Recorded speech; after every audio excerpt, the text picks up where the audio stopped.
clima da Antártica varia conforme você se move a partir da costa no sentido interior do continente.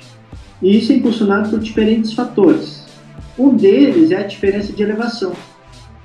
Na costa, obviamente, você está ao nível do mar. No interior, as elevações do continente podem ser superiores aos 4.000 metros. Ou seja, quanto mais alto, mais frio. As temperaturas no interior do continente antártico são mais frias do que na sua costa.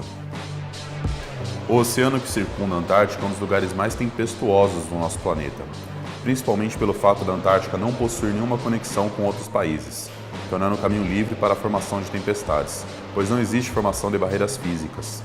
E dessa forma, há muitas tempestades que seguem ao redor do continente antártico, e essas tempestades irão se propagar e afetar as regiões costeiras da Antártica. Acontece que essas tempestades não se movem sobre a camada de gelo no interior do continente com muita facilidade, fazendo com que elas tendam a se dissipar rapidamente, muito por influência da própria configuração da topografia e pelo sistema de vento que predomina sobre o continente. Assim, o interior do continente tende a não ser muito tempestuoso, ou pelo menos não em se tratando de chuva. Outra diferença entre o litoral e o interior do continente é a quantidade de umidade presente na atmosfera. Obviamente, se você estiver perto da costa, você tem oceanos nas proximidades, o que favorece para que você tenha quantidades relativamente grandes de umidade, e por isso tende a ser um ambiente mais nublado e com maior quantidade de precipitação.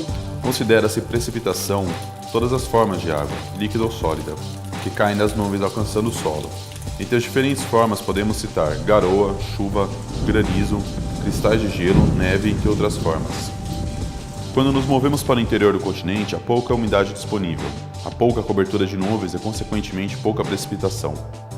Quando analisamos a quantidade de precipitação, no interior do continente existem lugares que ficam com menos de 50 milímetros de precipitação por ano em forma de neve, enquanto que na região litorânea os valores de precipitação anual podem ultrapassar os 2.000 milímetros, variando entre chuva líquida e na forma de neve.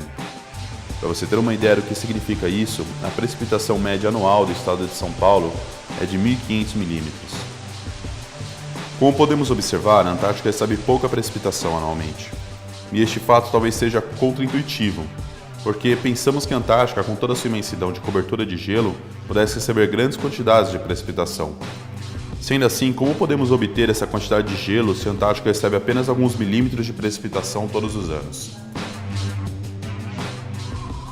A explicação para isso é que toda a precipitação que cai como neve no interior da Antártica não derrete.